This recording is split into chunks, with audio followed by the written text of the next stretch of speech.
Salawat dan salam tak lupa kita sampaikan untuk hamba pilihannya, manusia terbaik, suri tauladan yang Allah jadikan untuk umat akhir zaman. Kepadanya kita memberikan salawat. Allahumma salli ala Muhammadin wa ala ali Muhammad kama sallaita ala Ibrahim wa ala ali Ibrahim innaka Hamidum Majid, wa barik ala Muhammad wa ala ali Muhammad kama barakta ala Ibrahim wa ala ali Ibrahim innaka Hamidum Majid. Kaum muslimin, ahibati fillah, saudaraku yang saya cintai karena Allah Subhanahu wa taala, kita kembali melanjutkan pembahasan di dalam kitab Sifat Salat Nabi, karya daripada Syekh Muhammad Nasiruddin Al-Albani rahimahullahu taala, tentang kaifiyah, bagaimana sifat-sifat salat Nabi sallallahu alaihi wasallam. Semoga Allah memperbaiki salat-salat kita dan meluruskan salat-salat kita, memperbaiki setiap kekeliruan maupun kesalahan, baik zikir-zikir maupun perbuatan yang kita hadirkan di setiap salat kita. Kaum muslimin yang dimuliakan Allah, pembahasan kita pada poin selanjutnya diberikan judul oleh al-muallif rahimahullah dengan tema italatu ar-ruku'.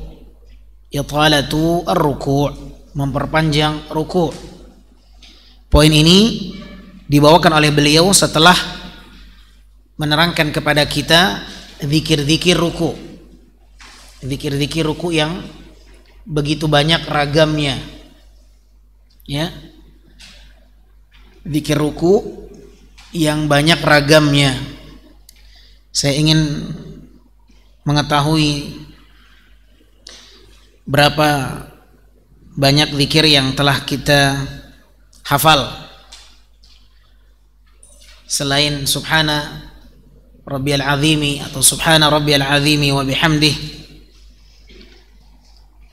Ada yang ingin mencoba menghadirkan zikir ruku selain yang kita sebutkan tadi? Ulang.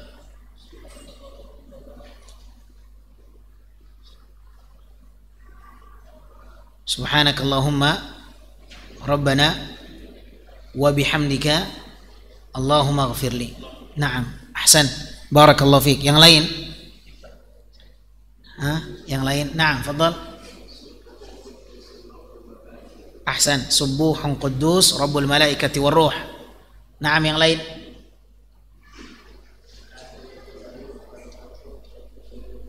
Itu untuk zikir kapan? Salat malam. Zikir ruku ketika salat malam. Baik, yang lain? Ahsan, barakallahu fikum. Ada yang agak panjang sedikit. Allahumma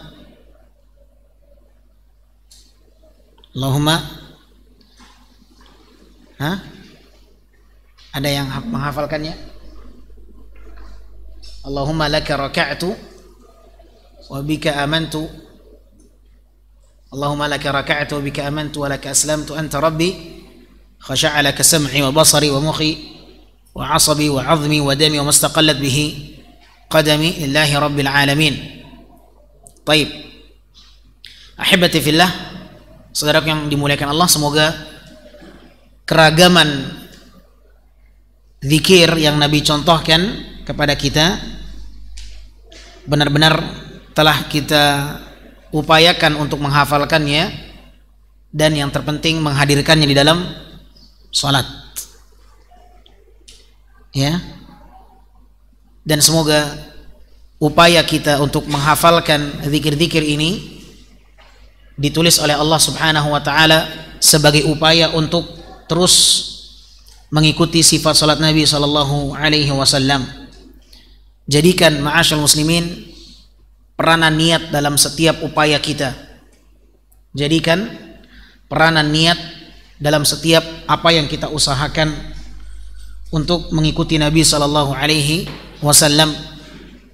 Bisa jadi kita mendapatkan syafaatnya karena upaya kita meneladaninya, mengikutinya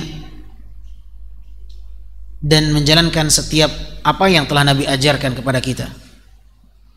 Baik, ma'asyar muslimin dimuliakan Allah, ini pembahasan kita yang terakhir sebelum Ramadan ya. Pembahasan kita yang berikutnya dibawakan oleh beliau dengan judul Italatu ar-ruku', memperpanjang ruku'. Memperpanjang ruku'. Hadis yang pertama dibawakan oleh beliau melalui jalur Al-Imam Al-Bukhari, Al-Imam Muslim. Wa kana sallallahu alaihi wasallam yaj'al ruku'ahu wa qiyamahu ba'da ar-ruku' wa sujudihi wa jilsatihi baina sajdatayn qariban min as-sawa. Naam. Dan adalah Nabi sallallahu alaihi wasallam menjadikan ruku'nya berdiri setelah ruku' apa? I'tidal. Ya. Dan adalah Nabi sallallahu alaihi wasallam menjadikan ruku'nya bangkit dari ruku'nya dan sujudnya dan duduk di antara dua sujudnya berdekatan lamanya, atau kita bahasakan seimbang lamanya ruku', sujud, i'tidal, dan duduk di antara dua sujud Nabi SAW. Panjangnya, lamanya itu qariban minas sawa, hampir mirip lamanya, panjangnya. Dan ini dikenal dengan sebutan para ulama menyeimbangkan antara rukun-rukunnya, menyeimbangkan ya antara rukun yang satu dengan rukun yang berikutnya, menyeimbangkan di dalam sisi panjangnya atau lamanya.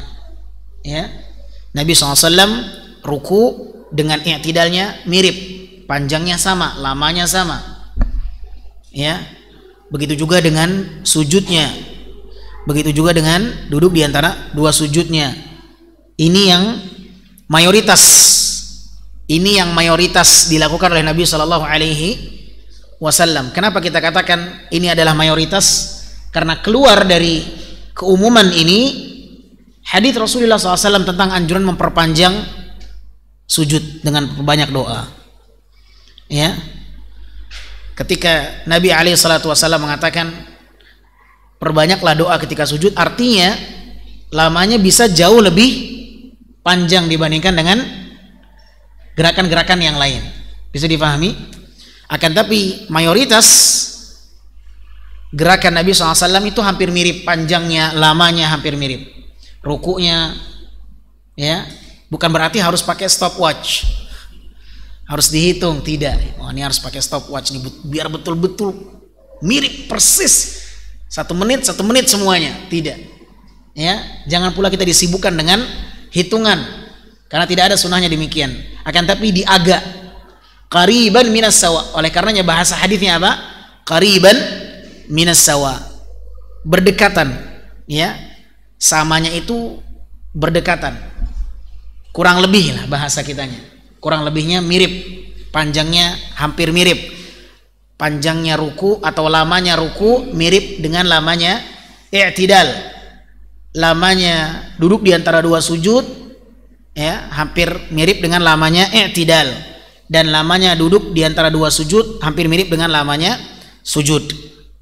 Ya, ini mayoritas yang dilakukan oleh Nabi Shallallahu Alaihi Wasallam, dan keluar dari keumuman dalil ini kondisi ketika seorang sujud, karena Nabi Shallallahu Alaihi Wasallam pernah memberikan satu anjuran ya untuk memperpanjang sujudnya dengan memperbanyak doa. Aqrabu ma yakunul 'abdu min rabbih wa huwa sajidun fa aktsiru minad du'a faqaminun an yustajaba lakum.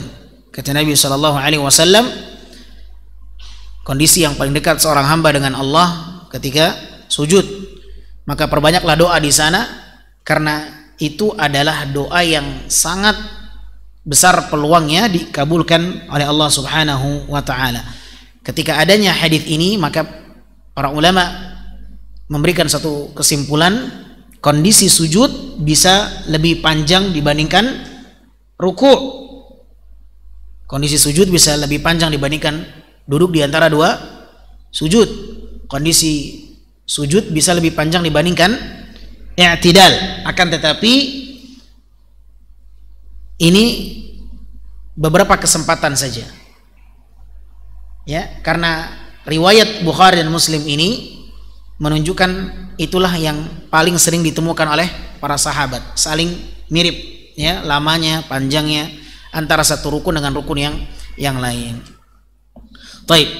Poin selanjutnya dibawakan oleh beliau dengan judul An-nahyu an qiraatil Qur'ani fir ruku'. Larangan membaca Al-Qur'an ketika ruku'. An-nahyu an qiraatil Qur'ani fir ruku'. Larangan membaca Al-Qur'anul Karim ketika ruku'. Wa kana yanha an qiraatil Qur'ani fir ruku'i was sujud. Nabi sallallahu alaihi wasallam dan adalah Nabi sallallahu alaihi wasallam melarang dari membaca Al-Qur'anul Karim ketika ruku dan sujud. Makanya nanti poin ini akan kembali kita temukan di dalam pembahasan yang berkenaan tentang sujud. Karena hadits ini mencangkup dua pembahasan ketika ruku dan sujud. Dan kita baru sampai pada pembahasan yang berkaitan dengan ruku. Makanya poin ini nanti akan kembali kita temukan, hadits ini akan kembali kita temukan ketika kita membahas tentang sujud. Wa kana yanha an qiraatil Qur'ani fir ruku'i was sujud. Dan adalah Nabi sallallahu alaihi wasallam melarang dari membaca Al-Qur'an ketika ruku dan sujud. Nabi SAW mengatakan, "Ala wa inni nuhitu an aqra al-Qur'ana raki'an aw sajida." Ketahuilah sesungguhnya saya dilarang membaca Al-Quran tatkala ruku dan sujud. Ketahuilah bahwa saya dilarang, sesungguhnya saya dilarang oleh Allah Azza wa Jalla untuk menghadirkan bacaan Quran ketika ruku dan sujud. Fa amma ruku' fa'azzimu fihi Rabb Azza wa Jalla. Adapun tatkala ruku, maka besarkanlah Allah, agungkanlah Allah Subhanahu wa ta'ala, zat yang maha mulia. Wa amma sujud, adapun sujud, fajtahidu fid du'a faqaminun an yustajaba lakum. Adapun sujud, maka ijtahid, bersungguh-sungguhlah kalian untuk menghadirkan doa di sana.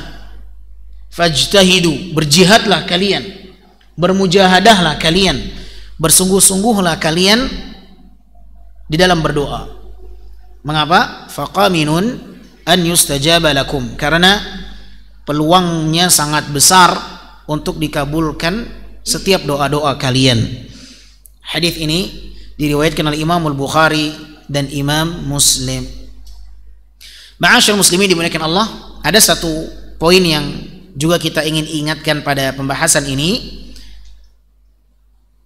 Ketentuan dilarangnya bagi seseorang untuk membaca Al-Quran ketika ruku dan sujud menjadi alasan terputusnya seseorang dari bacaan Al-Quranul Karim, sehingga kondisi ruku dan kondisi sujud memutuskan bacaan Al-Quran seseorang dalam sholatnya. Artinya ketika nanti di rakaat yang kedua dia ingin kembali membaca Al-Quran, maka hendaklah dia menghadirkan kembali isti'adzah, membaca a'udzubillahi minasyaitonirrajim, sebagaimana dia mengawali bacaan Qur'annya dengan isti'adzah pada rakaat yang pertama. Ini menjadi satu masalah yang dibahas oleh para ulama. Apakah pada rakaat yang kedua seseorang juga kembali diwajibkan, ditekankan untuk menghadirkan membaca isti'adzah, membaca a'udzubillahi minasyaitonirrajim sebagaimana seseorang membaca a'udzubillahi minasyaitonirrajim pada rakaat yang pertama. Kita tahu bahwa urutannya seseorang yang mengawali salatnya dia bertakbiratul ihram, kemudian membaca doa istiftah yang hukumnya sunnah kalau dia ingin membacanya. Setelah itu baru dia membaca apa? A'udzubillah. Ini wajib hukumnya. Membaca a'udzubillahi minasyaitonirrajim hukumnya wajib bagi siapapun yang akan mengawali bacaan Quran. Ya. Kecuali surat At-Taubah. Ya. Allah Subhanahu wa taala berfirman, "Fa idza qara'tal Qur'ana fasta'idz billah minasyaitonirrajim." Apabila kalian hendak membaca Al-Quran, fasta'idz billah, maka hendaklah kalian meminta perlindungan kepada Allah Azza wa Jalla dari syaitanir rajim. Ini perintah, dan perintah hukum asalnya wajib, al-amru yaqtadil wujub. Ya, di sini para ulama mengatakan membaca a'udzubillah hukumnya wajib siapapun yang ingin membaca Al-Quran, baik di dalam salat maupun di luar salat. Baik. Ketika seseorang menghadirkan isti'adzah pada rakaat yang pertama, apakah ketika bangkit menuju rakaat yang kedua kembali dia dituntut menghadirkan isti'adzah sebelum membaca Al-Fatihah? Apakah tidak cukup dia mengandalkan isti'adzahnya pada rakaat yang pertama? Kita katakan dia harus membaca a'udzubillah kembali. Dan ini pendapat yang dikuatkan oleh Syekh Muhammad Nasiruddin Al-Albani rahimahullahu taala, dengan alasan tidak bisa dia mengandalkan isti'adzahnya pada rakaat yang pertama. Kenapa? Karena ada satu kondisi di mana seseorang terputus membaca Al-Qur'anul Karim. Kondisi itu adalah ketika ruku dan sujud. Di sini dia poinnya. Ya. Jadi nanti ketika kita nanti bangkit pada rakaat yang kedua, kembali akan membaca Al-Qur'anul Karim, maka tuntutan menghadirkan bacaan isti'adzah kembali wajib bagi kita untuk menghadirkannya. Ini pendapat yang dikuatkan oleh beliau. Taib. Bagaimana dengan makmum yang salat di belakang imam yang jahar, yang tidak menjadi tuntutan bagi mereka membaca Al-Quran di belakang imam yang jahar? Makmum yang salat di belakang imam jahar, apakah wajib membaca Al-Quran sebagaimana imam membaca Al-Fatihah, imam baca, makmum juga baca? Wajib atau tidak? Makmum hanya mendengarkan saja atau wajib membaca Al-Fatihah? Khilaf. Dan khilaf ini sudah pernah saya sampaikan ya? Sudah pernah saya sampaikan belum? Sudah. Sudah belum? Sudah.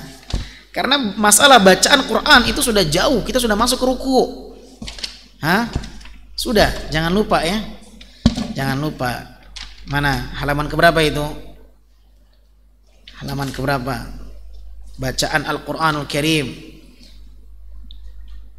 Baik, halaman yang menggunakan buku bahasa Arab, halaman 86. Naskhul qiraati wara al-imam fil jahriyah. Ya, terhapusnya hukum membaca di belakang imam jahar. Ini sudah kita bahas, sudah jauh pembahasan ini. Karena kita sudah masuk ke ruku.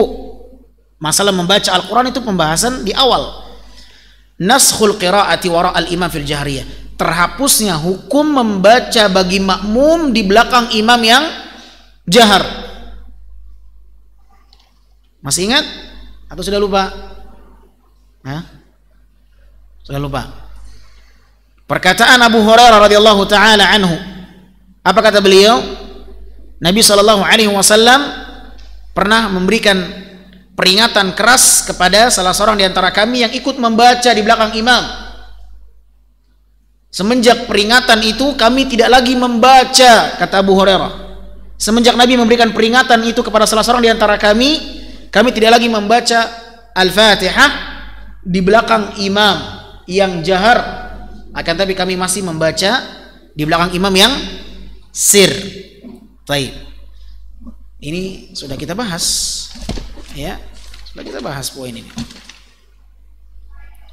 Bahkan Nabi sallallahu alaihi wasallam, baik, ini perkataan Abu Hurairah radhiyallahu taala anhu, kita ulangi kembali.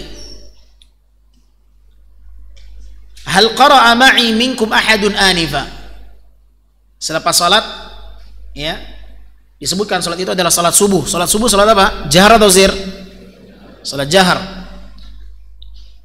Ketika Nabi sallallahu alaihi wasallam menuntaskan salat subuhnya, insarafa minas shalah, Nabi akhirnya kemudian menghadap makmum sebagaimana kebiasaan. Ya, selepas salat Nabi menghadap ke arah makmum. Kemudian Nabi mengatakan, "Hal qara'a minkum ahadun anifa?" Apakah ada salah seorang di antara kalian tadi ikut bacaanku, ikut membaca juga? Maka salah seorang mengatakan, "Na'am, benar ya Rasulullah, saya ya Rasulullah. Inni aqul mali unaza." Maka Nabi mengatakan, "Kenapa engkau menyelisihi apa yang aku lakukan?" Masya Allah. Mali unaza. Kenapa engkau menyelisih apa yang aku lakukan? Itu dianggap menyelisihi Nabi SAW. Ikut membaca di belakang Nabi dianggap itu menyelisihi Nabi SAW. Mali unaza. Kenapa engkau memperselisihkan aku, kata Nabi SAW. Apa kata Abu Hurairah yang menyaksikan kejadian Nabi menegur salah seorang di antara kami, kata Abu Hurairah, fantahan nas an qira'ah ma'ar Rasul sallallahu alaihi wasallam fima jahar. Semenjak kejadian itu manusia berhenti dari membaca fima jahara fihi Rasul, di dalam salat yang Nabi menjaharkan bacaannya. Semenjak kejadian itu kami tidak lagi ikut membaca di dalam salat-salat yang Nabi menjaharkan bacaannya. Hina sami'u dzalika, ketika para sahabat mendengarkan teguran keras Nabi kepada salah seorang sahabat yang ikut apa? Membaca di belakang Nabi sallallahu alaihi wasallam. Kemudian wa qara'u fi anfusihim sirran, akan tetapi mereka masih tetap membaca dalam salat-salat yang sirran, dalam salat-salat yang sir, yang memang tidak dijaharkan bacaannya. Fi ma la yajhar fihi al-imam, yang memang imam tidak menjaharkan bacaannya. Hadis ini diriwayatkan oleh Imam Malik, Al-Imam Al-Humaidi, Al-Imam Al-Bukhari, dan juga diriwayatkan oleh Imam Abu Dawud. Bahkan diamnya makmum wa ja'ala al-insat li qira'ati al-imam min tamam al-i'timam. Bahkan diamnya makmum mendengarkan bacaan imam dikatakan sebagai sempurnanya salat seseorang. Ya.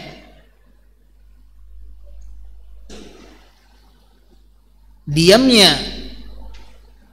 seorang makmum mendengarkan bacaan imam dikatakan sebagai sempurnanya di dalam mengikuti imam.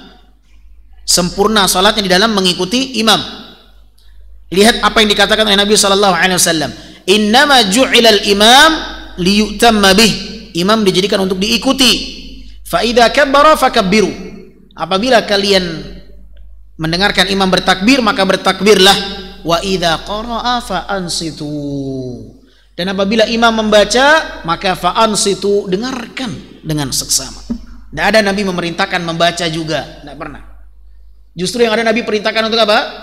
Fa ansitu. Wa idza qara'a fa ansitu. Hadis ini diriwayatkan oleh Imam Muslim.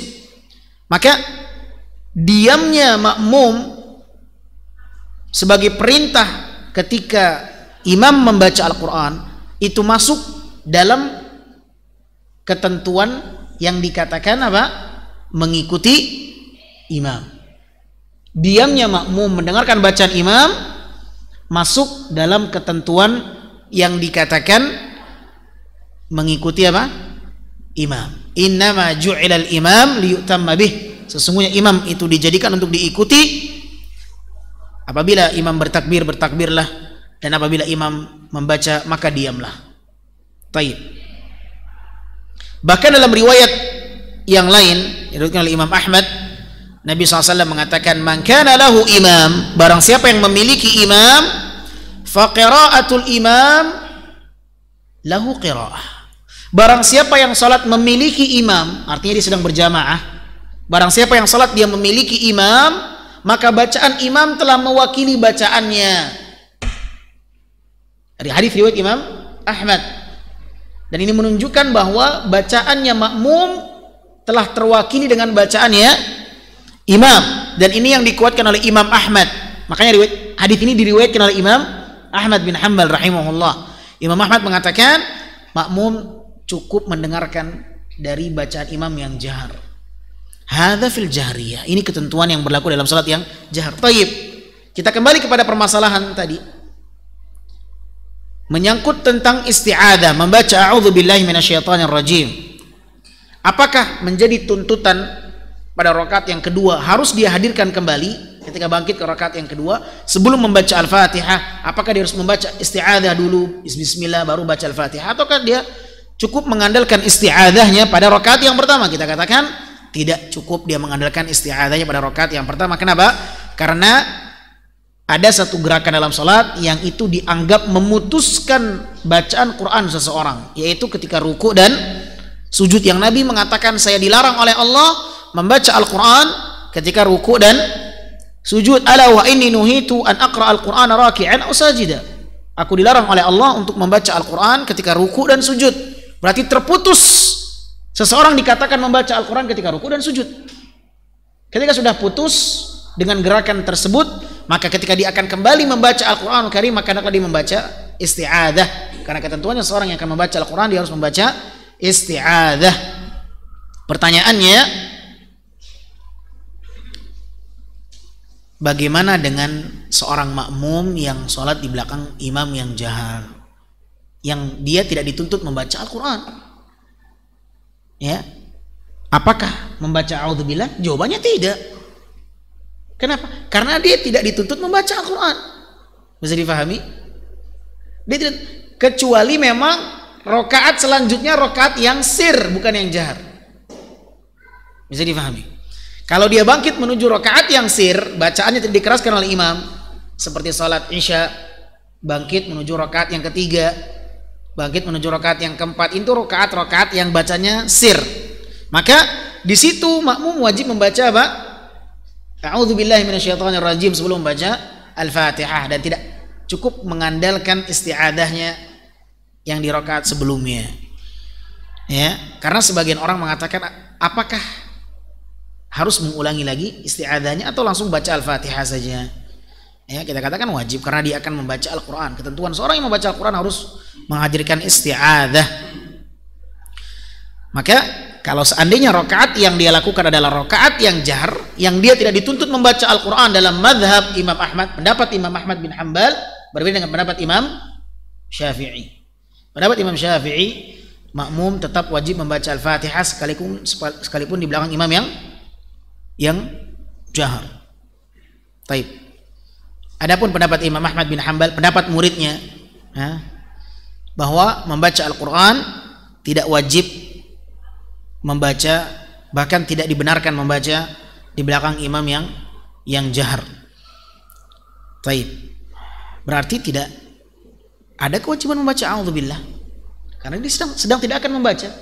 Karena kewajiban membaca a'udzubillah ketika akan membaca Al-Quran. Sekarang antum wajib nggak membaca a'udzubillah sekarang? Tidak. Tapi ketika antum akan membaca Al-Quran, maka wajib.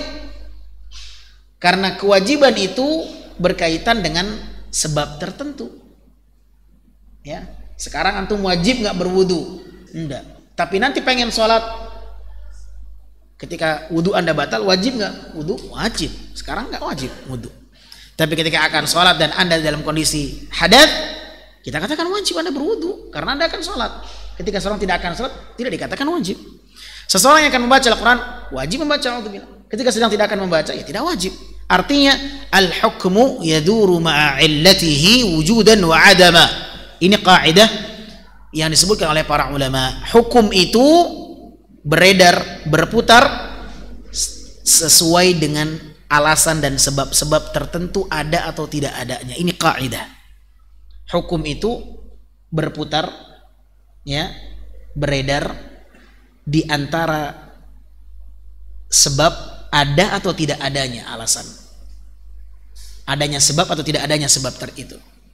Ya, hukum itu berputar, beredar antara adanya sebab atau tidak adanya sebab. Ya, apa hukum membaca Al-Quran? Apa hukum membaca a'udzubillah? Ketika membaca Al-Quran Karim, akan membaca yang wajib. Sebabnya berarti wajib. Sebabnya kata akan membaca Al-Quran. Ya. Apa hukum membaca isti'adah? Sedang tidak membaca Al-Quran, tidak ada kewajiban. Taib. Apa hukumnya memakan daging babi? Haram. Tapi tidak ada makanan yang lain, berubah menjadi boleh. Nah, dalam kondisi yang darurat, ya, berarti hukum itu beredar antara adanya sebab atau tidak adanya sebab yang mengenainya. Ketika ada sebab tertentu, maka dia berubah hukumnya. Ya, tidak adanya sebab, kembali ke hukum normal. Ya, tidak ada sebab darurat kondisi, maka kembali kepada hukum normal. ada yang bisa dimakan selain itu, maka haram tetap hukumnya. Tidak ada yang bisa dimakan selain itu, berubah hukumnya. Baik. Demikian juga membaca a'udzubillah, hukum asalnya wajib bagi seorang yang akan membaca Al-Quran. Namun ketika dia sedang tidak dikenakan kewajiban membaca Al-Quran, maka tidak ada kewajiban membaca a'udzubillahi minasyaitonirrajim. Baik.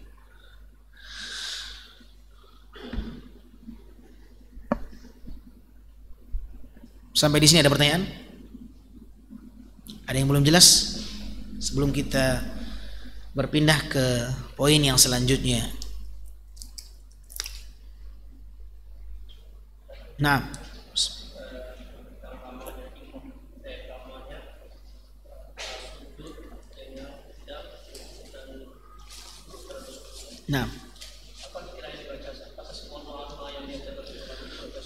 sudah kita sampaikan pada pembahasan yang berkaitan dengan zikir-zikir ruku, ya, bahwa seseorang ketika ruku ataupun sujud maka dia membaca zikir, untuk memilih satu zikir yang akan dia baca, dan tidak dibenarkan menggabungkan zikir-zikir yang banyak ragamnya itu, karena sunnahnya adalah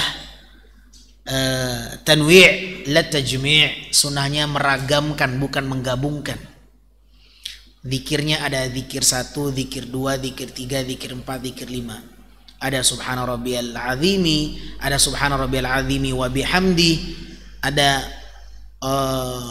subuhun quddus rabbul malaikati war ruh, ya, ada subhanakallahumma rabbana wa bihamdika allahumma ghafirli. Boleh kita baca yang lain zikirnya, ya. Ketentuannya pilih salah satu di antara yang Anda akan baca, dan bukan sunnahnya menggabungkan semuanya.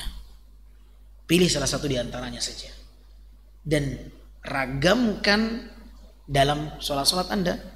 Ruku yang pertama misalnya Anda baca zikir ini, nanti ruku di rakaat yang kedua ini baca zikirnya, ruku yang ketiga ini bacaan zikirnya, ruku yang keempat ini, ruku pada sholat maghrib ini yang Anda ingin pilih. Misalnya, oh ana subuhnya rukunya pengen pakai subhana rabbiyal a'la, subhana rabbiyal azimi.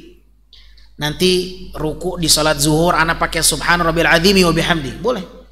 Nanti asar ana pakai bacaan rukunya subuhun quddus rabbul malaikati war ruh, boleh. Maghrib nanti ana baca subhanakallahumma rabbana bihamdika allahumma ghafirli. Isya nanti ana pakai Allahumma laka raka'tu bika amantu wa laka aslamtu anta rabbi khasha'a laka sam'i wa basari wa makhi wa Nanti salat malam ana rukunya pakai subhanadzil jabarut wal malakut wal kibriya wal azam. Itu yang seperti itu seharusnya, sehingga zikir-zikir ini terus menghiasi salat-salat kita. Karena Nabi mencontohkan dengan zikir yang banyak, jangan mengandalkan dengan satu zikir saja. Ya, tidak ada sunnahnya dalam satu kesempatan ruku menggabungkan sekian zikir. Oh, ana pengen gado-gado nih, gabung semuanya. Subhana rabbiyal azimi, subhana rabbiyal azimi wa bihamdi, subuhun quddus rabbul malaikati war ruh. Ini tidak dibenarkan karena tidak ada contoh dari Nabi SAW demikian. Walaupun ada sebagian ulama yang mengatakan itu afdal, seperti Imam An-Nawawi. Nah, Hasan. Seperti Imam Nawawi mengatakan afdal kalau dia ingin menggabungkan. Maka ketentuan dikatakan afdal atau tidaknya itu harus didasari dengan dalil, dan tidak ada dalil yang menyebut demikian. Dan sholat ketentuannya berdasarkan arahan. Apa arahannya? Sallu kama ra'aitumuni, sholatlah kalian seperti kalian melihatku sholat. Rujukan kita sholat adalah Nabi SAW. Menginduk sholat kita kepada Nabi SAW, bukan kepada Imam Nawawi, bukan kepada Imam Syafi'i, bukan kepada Syekh Muhammad Nasiruddin Al-Albani, bukan. Tetapi kepada Nabi SAW. Ada petunjuknya. Kalau hanya sebatas ijtihad saja, maka ini tidak memiliki landasan yang kuat. Ya, jangan karena ini masalah khilaf berarti kita leluasa untuk memilih, tidak. Karena perlu kita ketahui bersama ada satu kaidah yang dikatakan oleh para ulama bahwa kullu khilafin mu'tabar, setiap perselisihan itu dianggap keberadaannya selama khilaf itu memiliki landasan yang jelas. Kullu khilafin mu'tabar kullama dhu hadzin minan nadhari, kullama dzu khilafin dzu hadzin minan nadhari. Selama perselisihan pendapat itu dia memiliki landasan yang jelas, maka dikatakan perselisihan itu merupakan perselisihan yang memiliki kekuatan hukum. Tapi permasalahan yang khilaf tapi tidak memiliki landasan yang jelas, maka dia tidak memiliki kekuatan hukum, hanya sebatas khilaf saja. Di sini khilaf para ulama, ada yang mengatakan tidak boleh seperti Syekh Albani rahimahullah mengatakan tidak boleh. Ada yang mengatakan jangankan tidak boleh, afdal. Imam Nawawi mengatakan afdal. Akan tapi pertanyaannya, apakah Nabi pernah mencontohkan seperti itu? Nabi tidak pernah mencontohkan seperti itu. Dan hukum asalnya ibadah apa? Haram. Hukum asalnya ibadah apa? Haram. Sampai datangnya dalil yang mengajarkan kita, yang memerintahkan kita untuk melakukan demikian dan demikian. Baik. Wallahu a'lam bishawab. Maka sunnahnya adalah membaca satu dzikir, dia ulang-ulang silahkan, ya, tapi tidak dibenarkan meragamkan dzikir dalam satu kesempatan. Ya, ini yang tidak dibenarkan. Wallahu a'lam bishawab. Ini sudah kita terangkan. Nah, ahsan. Tafadhal. Nah, sahih, durasi waktunya lamanya dia rukuk. Nah, italah itu panjangnya. Panjangnya sama, misalkan dia panjangnya katakanlah 1 menit. Maka nanti ketika i'tidal 1 menit. Memungkinkan? Mungkin. Ada doa dzikir i'tidal panjang. Kita akan bahas nanti, membahas masalah i'tidal. Sama zikirnya cuma diulang-ulang. Yang ada sunnahnya zikirnya sama tapi diulang-ulang. Yang ada sunnahnya demikian, dan tidak ada sunnahnya meragamkan zikir yang banyak dalam satu kesempatan, tidak ada. Yang ada sunnahnya Nabi memanjangkan rukunya dengan pengulangan zikir, bukan dengan meragamkan zikir, menggabungkan zikir, tidak ada sunnahnya. Tapi mengulang-ulang zikir yang sama itu yang ada sunnahnya. Nah, lebih dari 3 kali. Lebih dari 3 kali. Nah, silakan, di situ kan sudah ada keterangannya di situ. Nah, di situ ada keterangannya, sudah saya terangkan itu.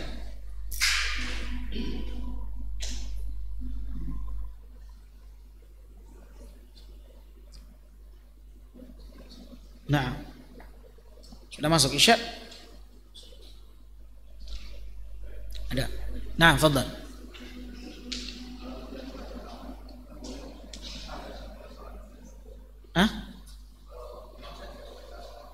Imamnya tidak baca ta'awudz, tidak menjadi tuntutan bagi makmum untuk mengetahui hal itu. Ya, kewajiban kita hanya mengikuti imam. Kalau imam tidak baca a'udzubillah, ya, dia akan nanggung sendiri. Nah, wallahu a'lam bishawab. Kalau sekiranya imam lupa membaca a'udzubillah, apa yang harus dia lakukan? Sujud sahwi. Sujud sahwi. Jangan nanti makmum bingung. Loh, ini imam ngapain sujud sahwi? Emangnya ada yang ketinggalan? Ya, jangan bingung makmum. Ya, bisa jadi ada yang dia tinggalkan yang sifatnya itu sir yang tidak diketahui oleh makmum. Nah, wallahu a'lam bishawab.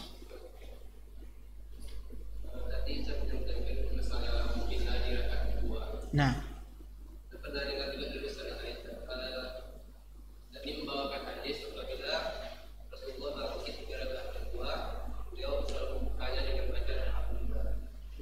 itu hadis memang jelas, itu hadis jelas, bukan berarti Nabi tidak membaca a'udzubillah.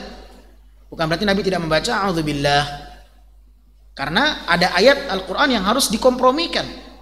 Apa ayat itu? Allah berfirman, apabila kalian akan membaca Al-Qur'an, maka bacalah a'udzubillahi minasyaitonir rajim. Ya, dalil-dalil yang banyak ini yang harus difahami secara menyeluruh, jangan dipisah-pisah. Ya, bukan berarti Nabi ketika membaca alhamdulillah Nabi tidak membaca a'udzubillah. Na'am. Ahsan, barakallahu fikum. Baik, ini yang mungkin bisa kita sampaikan. Makanya kenapa ini saya bahas? Karena tidak ada dalil yang sharih. Ya, kenapa masalah ini kita angkat? Karena tidak ada dalil yang sharih. Makanya saya katakan khilaf para ulama apakah dia harus membaca a'udzubillah atau tidak. Karena kalau ada dalil yang sharih, maka tidak perlu dipermasalahkan. Nabi membaca a'udzubillah di rakaat yang kedua, jelas berarti. Tapi karena memang tidak ada dalilnya, maka ini yang menjadi khilaf para ulama. Kalau ada dalilnya jelas, sama dengan kunut subuh. Khilaf para ulama, ada yang mengatakan disyariatkan, Imam Syafi'i. Tapi yang lain mengatakan bid'ah. Kenapa kok bisa khilaf? Karena memang dalilnya dipertanyakan. Ya kan? Apa doa kunut subuh? Doanya apa? Lafaznya apa? Tidak ada lafaz dari Nabi SAW. Lah, yang dibaca oleh mereka Allahumma hdina fiman hadait, itu lafaz kunut witir yang Nabi ajarkan. Makanya mereka yang mengatakan adanya kunut subuh, tanyakan kepada mereka, katakanlah kunut subuh disyariatkan, apa yang Anda baca? Yang kami baca Allahumma hdina fiman hadait. Silakan Anda cek lafaz itu, riwayat itu berbicara tentang kunut witir. Kalau ada dalilnya Nabi SAW kunut subuh membaca Allahumma hdina fiman hadait, nggak akan terjadi khilaf. Makanya nggak ada lafaz kunut subuh, itu nggak ada. Allahumma hdina fiman hadait itu lafaz kunut witir yang Nabi ajarkan. Wallahu a'lam bishawab. Subhanakallahumma wa bihamdika asyhadu an la ilaha illa anta astaghfiruka wa atubu ilaik. Wassalamu alaikum warahmatullahi wabarakatuh.